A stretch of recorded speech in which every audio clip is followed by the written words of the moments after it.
नितिन जी, मैं सफेद कुर्ता पजामा में हूं पर पॉलिटिशियन नहीं हूं। नेता तो सवाल ही नहीं है। Rajesh suggested I ask you a question, नहीं तो मैं सोच नहीं रहा था। I think I can speak for all. You are outstanding both in your initial talk and in all your very frank and straightforward answers. Those who knew you, जो आपको जानते थे, they are not surprised. काफी लोग आपको नहीं जानते थे, they may be surprised. मेरा क्वेश्चन जरा politically sensitive है, तो ठीक नहीं लगे तो जवाब मत दीजिएगा, but it is a politically sensitive question. 10 दिन पहले मैं अडवाणी जी के साथ फाइनल्स देख रहा था बंबई में।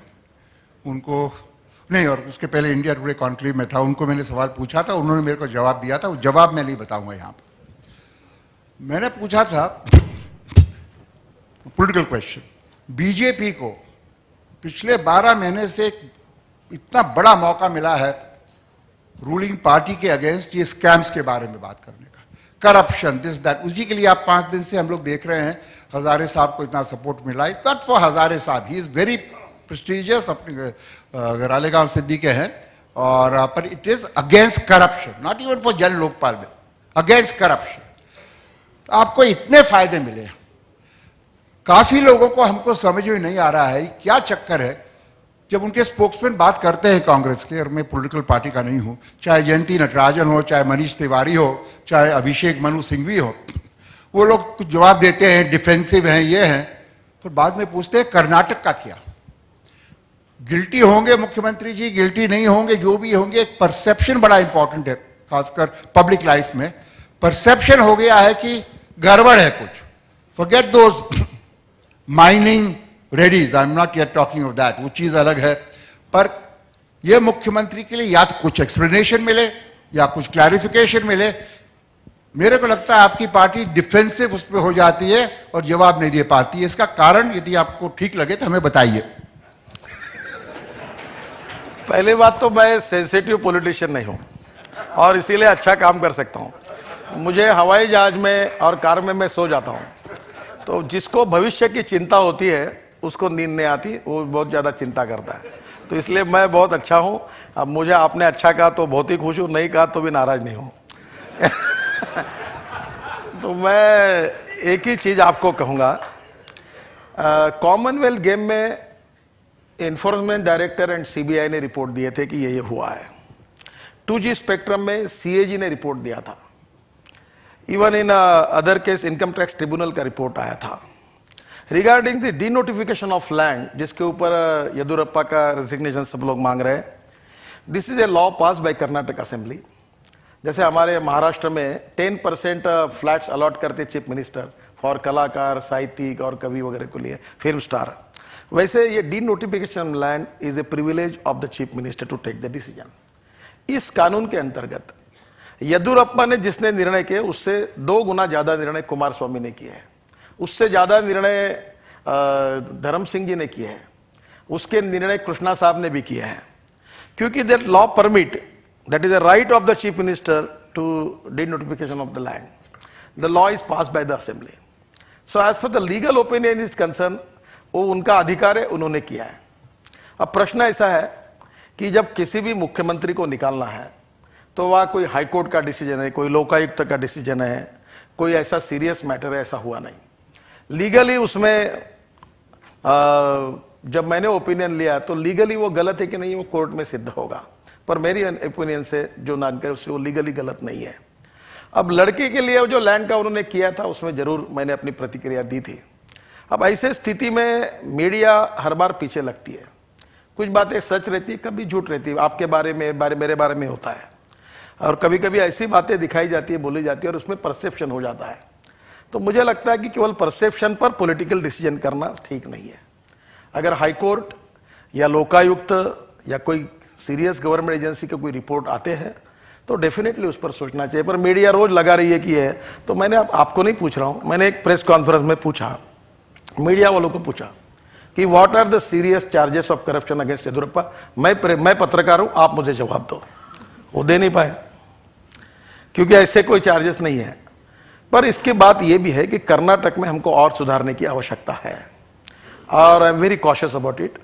और कर्नाटक की गवर्नमेंट अच्छा काम कर रही है, डेवलपमेंट अच्छा हो रहा है, प्रोग्रेस अच्छा है, पर परसेप्शन रिगार्डिंग दिस मैटर उसमें कमी है, उसमें हमको और सुधारना होगा। और अगर इसके बाद अगर कोई कोर्ट का ऐसा कुछ होता है तो देयर इज नो प्रॉब्लम, पर मुझे लगा वो जस्टिफाई नहीं होगा। So I am the person who responsible for that. मैं उसकी जिम्मेदारी लेता हूं और मैंने निर्णय किया कि ये इसके आधार पर नहीं करना चाहिए। Either it is correct, may not be correct, either you like it, may not like it, but it was my decision. अब एक ही बात मुझे लगती है कि परसेप्शन के आधार पर बहुत सी बातें बहुत गलत हो रही, लोगों पर अन्याय हो रहा। मैं आपसे एक रिक्वेस्ट करूंगा कि आप अगर मेरे में अच्छी बुराई होगी तो मेरे नजदीक आइए, उसको देखिए, परखिए। अगर आपको लगता है कि मैं अच्छा हूं तो बिलीव रखिए, नहीं है तो मत रखिए। पर केवल परसेप्शन में भी आजकल इतने प्रॉब्लम्स आए कि मैं किसी को ब्लेम नहीं करना चाहता। Some time it is image versus reality, और लोग एक बार किसी का परसेप्शन हो गया तो बार बार वो बातें करते जाते हैं। मुझे ऐसा लगता है कि इन बातों का बहुत इससे विचार करके हमने निर्णय किया। और एक बात जो मैंने कही थी आपको, देखो मैं आदर्शवादी पॉलिटिशियन हूं, इस कुर्सी पर बैठा हूं, पर मेरे आदर्शवाद में इस कुर्सी अगर टील होकर मैं नीचे गिर जाऊंगा तो उतनी कीमत मैं नहीं चुका सकता। प्लास्टिक जैसा जो ब्रेकिंग पॉइंट है तब तक तान सकते हैं। मैं फिर से आपको बता रहा हूं कि politics is a game of political compromises, political limitation, political contradictions and political compulsion. मैं जरूर आदर्शवादी हूं, पर उसके बाद में भी पॉलिटिकल डिसीजन करते समय मेरी भी अपनी कुछ पार्टी इंटरेस्ट में मर्यादा होती है, और कभी कभी उस मर्यादाओं में रहकर काम करना पड़ता है। इसलिए मैंने कहा कि no one is perfect and no one can claim that he is perfect. और मैंने आपको बड़े प्रैक्टिकल लेवल पर कहा कि मैं 33% नहीं 40% तक अच्छा काम करूंगा। आई एम द बेस्ट ऑफ। मैं 75% नहीं कमिट कर रहा हूं। मैंने बहुत ग्राउंड रियलिटी पर आपको सच बात बताई कि जो कल था उससे आज 10% ज्यादा हम अच्छे हैं। और जहां तक बीजेपी के बारे में परसेप्शन है, मैं आने के बाद हम सब चुनाव जीत रहे हैं इन ऑल स्टेट्स। वरना 5 स्टेट में भी हमको एक राज्य हमारा बढ़ सकता है, ऐसा मुझे लगता है। तो हम लोग जा रहे हैं। दूसरी बात, पॉलिटिक्स केवल परफॉर्मेंस पर नहीं चल रहा है। We need audit for performances, we need politics for progress and development, but at the same time caste, religion, different type of people, sometimes secularism, people feels that appeasement of terrorism is called as secularism. There are lot of problems and lot of political issues are there. तो उस पर भी कुछ ना कुछ चुनाव के निर्णय होते हैं, सब कोई अच्छाई पर नहीं होते हैं। जो है वो अपना है, अच्छा भी हमारा है, बुरा भी हमारा है। समाज में सभी लोगों को गुण दोषों के साथ हमने स्वीकार किया है। So there are compulsions. So मैं आपके जवाब ऐसा कभी नहीं दे सकता कि मैं 100% आइडियलिस्टिक हूं और मैं कोई भी निर्णय कर सकता हूं, ऐसा मुझे दावा नहीं करना है। मैं ये कहूंगा कि मैं 60, 70, 80% अच्छा निर्णय करने की कोशिश करूंगा, क्योंकि समाज में जैसे लोग हैं वैसे राजनीति में आएंगे। आखिर मुझे मेरी पार्टी, उसका पॉलिटिकल इंटरेस्ट, उसका सर्वाइवल, उसकी विक्ट्री, इसको भी सोचना पड़ेगा। सो इससे मुझे लगता है आपको मेरा स्पिरिट ध्यान में आया। और कर्नाटक में जैसा परसेप्शन था उसके मैंने काफी डिटेल में जाके किया है, मैं कन्विंस नहीं हुआ, और इसलिए I take the responsibility for that. Thank you. CII protocol always gives Mr. Rahul Bajaj the last word, but today, since I'm sitting here, I'm going to ask you the last question, Mr. Gadkari. You have 2 more years as party president. What would you like to see achieved in these 2 years for your party? The basic problem with my party is our basic voting percentage, that is called as basic, is 19%, and Congress voting percentage is 27%.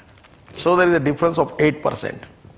So we have to concentrate more on the tribals, minorities, and we have already decided to work in this unorganized sector. 42 crores of Indians, they are in unorganized sector as a labor, they are working.